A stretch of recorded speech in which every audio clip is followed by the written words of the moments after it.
তারাই আমার আপনার সন্তানদেরকে নিয়ে সিরিয়াল চলতেছে, আজকে তারাই আমার আপনার নবীকে অকথ্য ভাষায় অশ্রাব্য ভাষায় গালিগালাজ করতেছে। গত 2-3 দিন আগে ঢাকা সুতারখালী এলাকায় এক হিন্দু ছেলে, সে আমার আপনার নবী সাল্লাল্লাহু আলাইহি ওয়াসাল্লামকে নিয়ে ফেসবুকে অকথ্য ভাষায় গালিগালাজ করতেছে। গতকালকে রাত্রে আমরা দেখলাম যে প্রশাসন থেকে গ্রেফতার করেছে। কিন্তু আদৌ কি তার বিচার হবে? এই বাংলাদেশে তার বিচার হবে? বিচার আশা করা যায়? বিগত দিনেও তো আমরা দেখি না যে বাংলাদেশে বিচার হয়েছে। আমরা বিগত দিনেও একটা কথা বলে আসছিলাম, এখনো বলতেছি, ভবিষ্যতে যতদিন আল্লাহ পাক রব্বুল আলামিন বাঁচিয়ে রাখবেন ততদিন পর্যন্ত বলতেই থাকবো, কিন্তু কবে এটা কার্যকর হবে সেটা আল্লাহ পাক রব্বুল আলামিন ভালো জানেন। মুসলমানের দেশে বাস করে মুসলমানের নবীকে নিয়ে গালি দেয়, মুসলমানের মাহবুবদের ইজ্জত হরণ করে, আটকায় রেখে লাগাতার ধর্ষণ করে। আজকে এই কথাগুলো এখানে আলোচনা করার বিষয় না, কিন্তু অত্যন্ত ভারাক্রান্ত দুঃখ ভরা হৃদয়কে আজকে কথাগুলো এখানে আলোচনা করতে হচ্ছে, তুলে ধরতে হচ্ছে। কারণ এই জাতি এখনো পর্যন্ত এই জাতির হুঁশ ফিরে নাই। এই জাতির হুঁশ কবে ফিরবে আল্লাহ পাক রব্বুল আলামিন ভালো জানেন। এত সতর্ক বার্তা দেওয়া হয়, এত সতর্ক করা হয়, এরপরে এই জাতির কানের ভিতরে পানি মোটে ঢুকে না, মোটে পানি ঢুকে না। কি আত্মীয়তার বন্ধনার কি হৃদয়তার সম্পর্ক তাদের সাথে আমার বুঝে আসে না।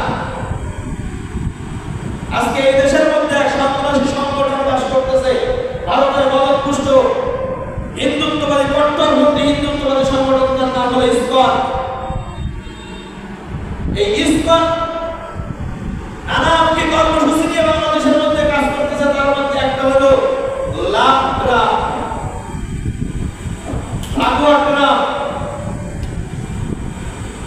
এই লাভগ্রামের ফাঁদে পা দিচ্ছে আমার আপনার কন্যা সন্তানেরা, আমার আপনার হাজারো মা বোনেরা তাদের এই লাভগ্রামের ফাঁদে পা দিচ্ছে। তাদের এই লাভগ্রামের ফাঁদে পা দিয়ে তাদের সাথে ভালোবাসা করতেছে। আইনে ভালোবাসা, রুচি বলতে তো কিছু থাকার দরকার আছে। মুসলমানের রুচি এত নষ্ট হয়েছে তা কল্পনা করা যায় না। এত রুচি নষ্ট হয়ে গেছে মুসলমান।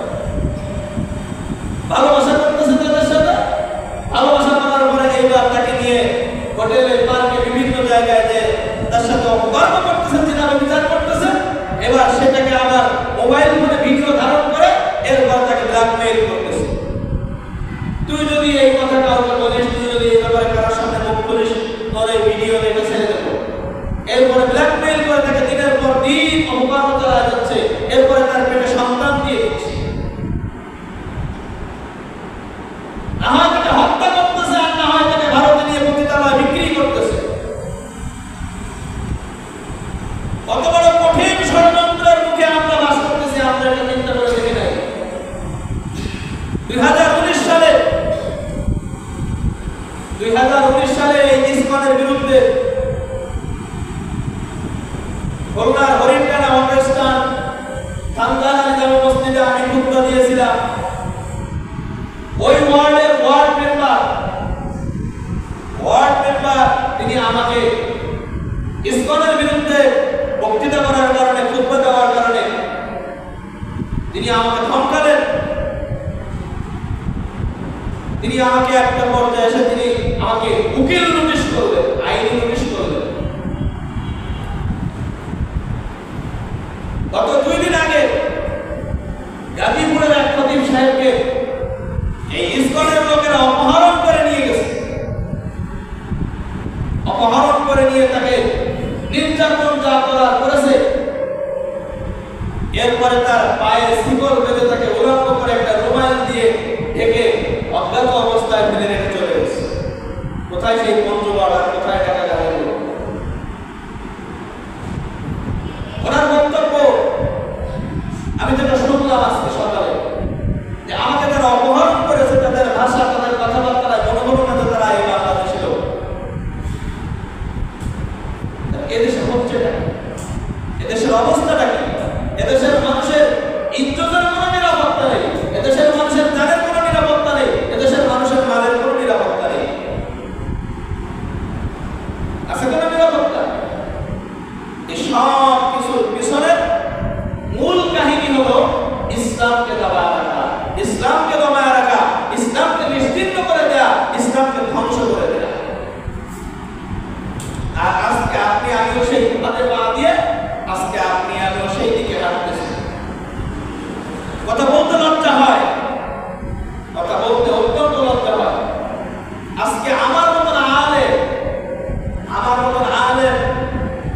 যেখানে হিন্দু কর্তৃক আমার বোনকে আটকে রেখে লাগাতার 3 দিন পর্যন্ত ধর্ষণ করেছে।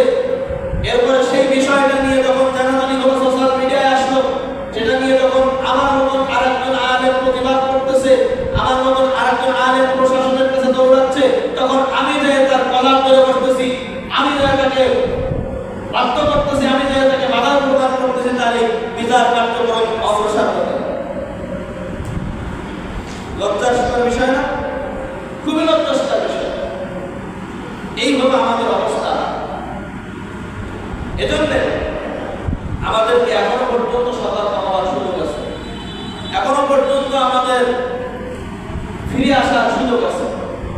এখনো পর্যন্ত যদি আমরা সতর্ক না হই, এখনো পর্যন্ত যদি আমরা ফিরে না আসি, এখনো পর্যন্ত যদি আমরা এটাকে না বুঝি, এখনো পর্যন্ত যদি এটাকে আমরা আমাদের কর্ণকহরে না পৌঁছাই, ভবিষ্যৎ পরিণতি আরো বড় খারাপ হতে যাচ্ছে, ভবিষ্যৎ পরিণতি আরো দুর্ভাগ্যজনক হতে যাচ্ছে।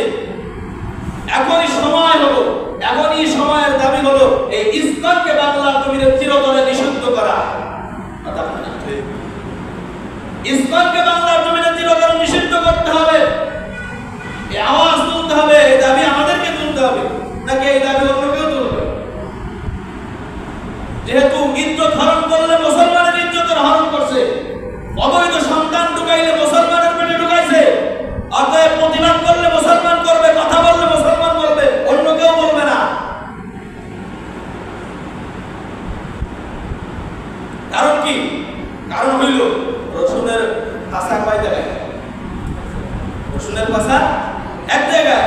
আজকে গোটা পৃথিবীর হিন্দুগণ, বৌদ্ধগণ, খ্রিস্টানগণ, ইহুদিগণ, নাসারাগণ, যতগুলো গোষ্ঠী আছে, সবগুলো গোষ্ঠী ঐক্যবদ্ধ মুসলমান ধ্বংস করার জন্য, মুসলিম নিধনের জন্য সব ঐক্যবদ্ধ হয়ে গেছে। আজকে তারা বলতেছে মুসলমানের পেটে যেন কোনো বৈধ সন্তান জন্মগ্রহণ করতে না পারে।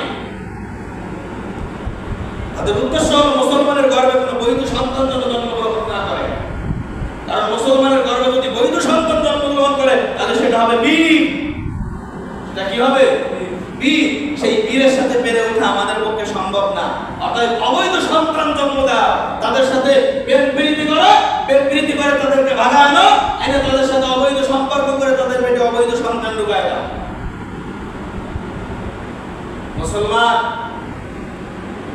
এখনো পর্যন্ত যদি আমরা হিসাব না করি, এখনো পর্যন্ত যদি আমরা এর থেকে ফিরে না আসি, এখনো পর্যন্ত যদি আমরা এই কাজের মধ্যে এইভাবে যদি আমরা চলতে থাকি, আমাদের ভবিষ্যৎ পরিণতি, ভবিষ্যৎ পরিস্থিতি আরো ভয়ানক হবে। সেদিন আমার আপনার বুকের উপরে বসে আমাকে আপনাকে জবাই করবে, প্রতিবাদ করার কাউকে পাওয়া যাবে না, প্রতিবাদ করার মতো কাউকে পাওয়া যাবে না। এখনো পর্যন্ত দেখতেছি তো আমরা সোশ্যাল মিডিয়ায় কি হচ্ছে। কিন্তু এই বাংলাদেশে আমরা বলি যে এই দেশে হলো কত পার্সেন্ট মুসলমান? 92 থেকে 95% মুসলমানের দেশ হলো বাংলাদেশ। সেই বাংলাদেশে এটা কি হচ্ছে? মুসলমানের দেশে বসে কি করতেছে? তাহলে আমরা কেমন মুসলমান চিন্তা করছি কখনো? আমাদের মুসলমানিত্ব তো কবেই শেষ হয়ে গেছে, আমাদের বিগত দিনের আলোচনায় বলছি। অতএব বসে থাকলে চলবে না, এখনই উত্তম সময়, এখনই উত্তম সুযোগ। এই সুযোগ আপনাকে আমাকে কাজে লাগাইতে হবে। ইসকনের বিরুদ্ধে জোরালো ভূমিকা পালন করতে হবে। স্লোগান থাকবে একটাই, হটাও ইসকন, বাঁচাও দেশ। হটাও ইসকন, বাঁচাও দেশ। আজকে যদি ইসকনকে হটাইতে না পারেন, ভবিষ্যতে দেশও বাঁচাইতে পারবেন না। দেশ ভারত দখল করে নেবে, দেশও ভারত দখল করে নেবে। অতএব সকলের কাছে আমার আকুল আবেদন থাকবে একটাই, আমার আপনার এই মাতৃভূমি, এই মাতৃভূমির প্রতি আমার আপনার শ্রদ্ধাবোধ আছে না নাই? এই মাতৃভূমির প্রতি আমার আপনার মায়া আছে না নাই? রাসূল আরবি সাল্লাল্লাহু আলাইহি ওয়াসাল্লাম বলেন, হুব্বুল ওয়াতান মিনাল ঈমান, দেশপ্রেম ঈমানের অঙ্গ। কথা হয় না? দেশপ্রেম কিসের অঙ্গ? ঈমানের অঙ্গ। তাহলে দেশের প্রেম যার অন্তরের মধ্যে নাই, তার ভিতরে ঈমানের ঘাটতি আছে। কথা হয় না? দেশের প্রেম যার মধ্যে নাই, যে দেশ নিয়ে ষড়যন্ত্রে লিপ্ত, সে কি ঈমানদার না বেঈমান? অতএব দেশ নিয়ে যারা ষড়যন্ত্রের সাথে লিপ্ত, তারা বেঈমান। তাদের সাথে আমাদের কোনো আপোষ নেই। যে আলেম, সে আলেম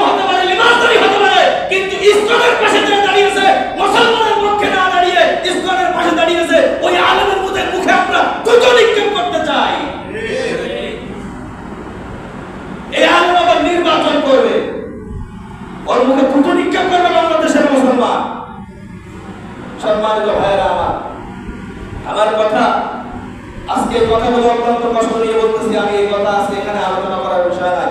আমার আজকে এখানে আলোচ্য বিষয় ছিল ভিন্ন, কিন্তু আজকে বাংলাদেশের আমাদের দাওয়াতে রাসূল সাল্লাল্লাহু আলাইহি ওয়াসাল্লামকে নিয়ে কটূক্তি করেছে এক হিন্দু।